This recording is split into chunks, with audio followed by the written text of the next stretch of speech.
Scoliosis जो एक है प्रॉब्लम, वो उसमें प्रॉब्लम में आप बहुत सारी चीज़ें देखेंगे। पेशेंट्स के अंदर कर्वेचर आता है, लेटरल कर्वेचर ऑफ स्पाइन हो जाता है। बहुत कॉमनली जो देखना जाएगा वो डोर्सो लंबर रीजन पे देखा जाएगा आपका स्कोलियोसिस। एंड स्कोलियोसिस में ना सिर्फ लेटरल कर्वेचर होता है, बल्कि बहुत सारे लोग इसे मिसलीड करते हैं। इसमें तीन तरह के एक्टिविटीज होती है स्पाइन के अंदर, या तीन तरह के चेंजेस आते हैं। तो रिपीट कर दे रहा हूँ, इसमें तीन तरह के चेंजेस आते हैं: spine extension, lateral deviation and rotation. So dorsolumbar spine में ये तीन तरह का देखा जाता है। और 3D इसमें मैनेजमेंट होता है, जिसमें पेशेंट की सारी पोजिशनिंग, एडीएल कि किस तरह से पेशेंट का एडीएल होना चाहिए, उसका लाइफ का किस तरह से क्या होना चाहिए, वो सारा उनके लाइफ स्टाइल को कैसे चेंज कर सकते हैं, और क्या उसमें फाइंडिंग मिलते हैं।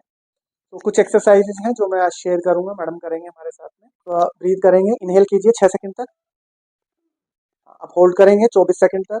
1 2 3 4 5 6 7 8 9 10 11 12 13 14 15 16। अब धीरे धीरे एक्सेल करेंगे एयर को मुंह से 12 सेकंड तक। 1 2 3 4 5 6 7 8 9 10 11 12। 12 सेकंड तक एक्सेल करें। ये आपका एक एक्सरसाइज हो गया है। लंग्स की एक्सरसाइज स्कोलियोसिस में बहुत इंपॉर्टेंट है, बिकॉज धीरे धीरे इसमें क्या होता है, लंग्स कोलैप्स होने लगते हैं और एक तरफ जो है लंग्स शिफ्ट हो जाता है, जिसकी वजह से जो कैपेसिटी होती है लंग्स की वो कम होती जाती है और ब्रीदिंग में प्रॉब्लम आने लगती है। अभी जैसे मैडम को ब्रीदिंग में प्रॉब्लम आ रही थी, उनको खांसी बहुत ज्यादा आ रही थी और डिस्निया, कभी कभी इनको डीप ब्रीथ करने में पेन आ रहा था। सेकंड एक्सरसाइज करेंगे। सेकंड एक्सरसाइज मैडम वो है, आपको इनहेल करना है और इलोंगेशन। हाँ, सांस लीजिए बिल्कुल, नहीं रोक के। हमने लंग्स को एक्सपेंड किया है और हम मैडम ब्रीथ कर रहे हैं, छोटा वाला ब्रीथ कर रहे हैं। 5 टाइम करना है, 2 3 4 5। अब छोड़ेंगे धीरे से। हाँ, ये सेकंड नंबर का हो गया। इसमें क्या है, इसमें पहले हमने लंग्स को एक्सपेंड किया, दोनों लंग्स एक्सपेंड हो गए हैं, हमने उनको एक्सपेंड ही रखा और उसके बाद में हम धीरे धीरे ब्रीथ कर रहे हैं। और ब्रीथ करते समय ये ध्यान देना है कि हमारे लंग्स जो है वो एक्सपेंड पोजीशन में ही रहे। धीरे धीरे छोड़ेंगे, इसको होल्ड करते रहे। हाँ, ठीक है। ये हो गया हमारा सेकंड ब्रीदिंग एक्सरसाइज। थर्ड जो ब्रीदिंग एक्सरसाइज है स्कोलियोसिस में जो हम कराएंगे, वो इस तरह से होगा मैडम। फिर से होल्ड करेंगे, सांस भरिए।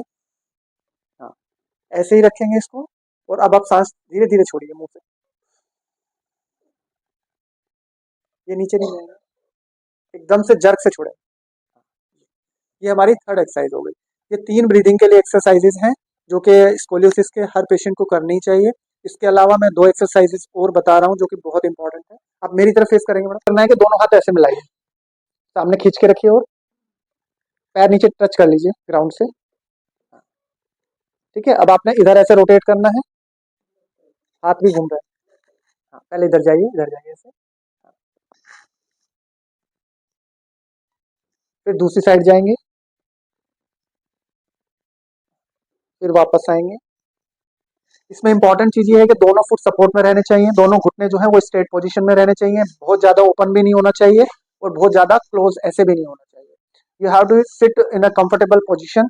आपको दोनों घुटनों के बीच में स्पेस रखना है और पेशेंट को अलाउ करना है कि जितना अपना स्ट्रेच कर सकते हैं स्ट्रेच करें। And he band right side और लेफ्ट साइड, दोनों तरफ उनको बैंड करना है। किसी एक तरफ आपको ज्यादा टाइटनेस लग रहा होगा, हाँ, जब ये इधर रोटेट कर रहे हैं तो इनको पेन आ रहा है एक तरफ, इधर करने में आप कंफर्टेबल हो, राइट। तो ये जो अपर थोरेसिक मसल से सारी रिलैक्स करना, मोबिलाइज करना और बहुत स्मूथली स्पाइन रहे, उसके लिए एक्सरसाइज बहुत जरूरी है। इधर आ जाएंगे मैडम, खड़े होकर। इसके लिए जरूरी है कि आप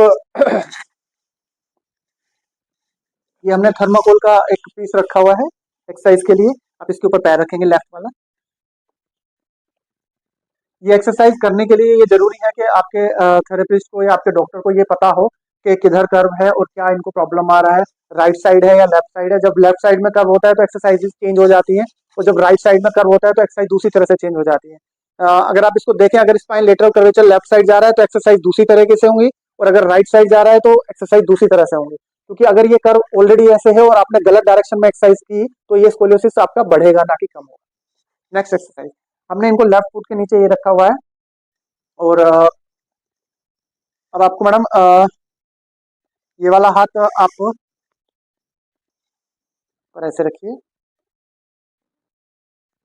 और ये वाला हाथ ऐसे रखेंगे, आगे थोड़ा सा ऐसे जाएंगे, एक, सामने से सीधे रहिए, फिर से ये वाला हाथ आप देखिए मुझे कैसे जा रहा हूं मैं, ये दोनों फुट ऐसे रखे अपने, ये कर, ठीक है, ये हाथ उधर जाएगा, यस, इसको 10 टाइम कीजिए। ये बहुत जरूरी एक्सरसाइज है, बिकॉज इसमें क्या होता है कि रोटेशन भी होता है स्पाइन का, और स्पाइन के रोटेशन को डिरोटेट करने के लिए ये एक्सरसाइज स्पेसिफिकली स्कोलियोसिस में कराई जाती है, जहाँ पे आप देख रहे हैं कि स्पाइन को हम लेफ्ट साइड से इलोंगेट भी कर रहे हैं और साइड साइड डीरोटेट कर रहे हैं, जो कि किसी स्कोलियोसिस में बहुत कॉमन होता है। स्कोलियोसिस में जब स्पाइन रोटेट कर जाता है तो उसको डीरोटेट करने के लिए हमें ये एक्सरसाइज करनी होती है। तो ये टोटल 5 एक्सरसाइज हैं जो स्कोलियोसिस के लिए स्पेसिफिकली जो हमने डिजाइन की है, और हमें इनसे बहुत अच्छा रिजल्ट मिल रहा है। किसी और क्लिनिक में जल्दी से ये एक्सरसाइजेस लोगों को नहीं पता है, ना ही, हाँ, इसको नॉर्मल आप कैट कैमल एक्सरसाइज भी कह सकते हैं। ये करना है, इसमें आपका थोरासिक और दोनों तरफ थोरासिक पे बैलेंस प्रॉपर रहे, ये बहुत जरूरी है। ये एक्सरसाइज आप एक करेंगे, इसी में साथ में आप ये भी जोड़ देंगे, रुक जाइए, रिलैक्स हो जाइए, ऐसी इस पोजीशन में रहना, ये पकड़िए नीचे से, खींच के पकड़िए,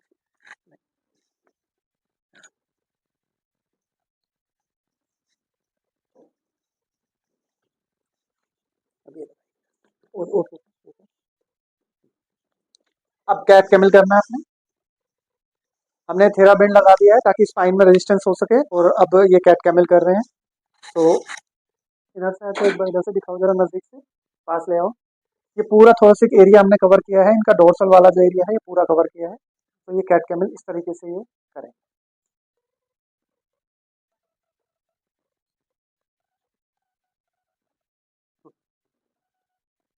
कीजिए मैडम, 10 हो गए तो बताइए।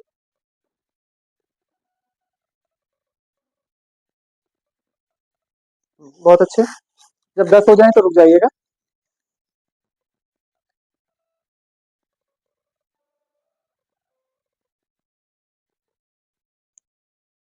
ठीक है, अब आप बैठेंगे,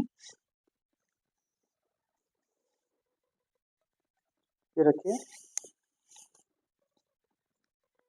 ये नेक्स्ट एक्सरसाइज है, तो जितना टाइट कर सकते हैं टाइट कर लीजिए, सांस लीजिए, लंग्स को एक्सपेंड करना है। इसमें हम क्या कर रहे हैं, थेराबेंड को हमने दोनों तरफ डोर्सल एरिया पे रखा हुआ है, पोजिशनिंग इज इंपॉर्टेंट, तो you have to be very specific कि आपका थेराबेंड कहाँ जा रहा है, किस पोजीशन में जा रहा है। हाँ, धीरे धीरे छोड़ेंगे मैडम, फिर से सांस लीजिए गहरा, लंग्स को एक्सपेंड करना है, ऐसे खोलना है जितना खोल सकते हैं, और इसको टाइट करके रखना है, तो ताकि लंग्स के ऊपर प्रेशर पड़े और लंग्स एक्सपेंड करें। कीजिए 10 टाइम, धीरे धीरे छोड़ेंगे, होल्ड नहीं करना है, फिर से खींच के और तब सांस लीजिए, हाँ, छोड़िए, इसको पहले खींचिए, अब सांस लीजिए, इनहेल कीजिए, हाँ, खींचना है, प्रेशर मेंटेन रहे, उसके बाद में सांस लेना है।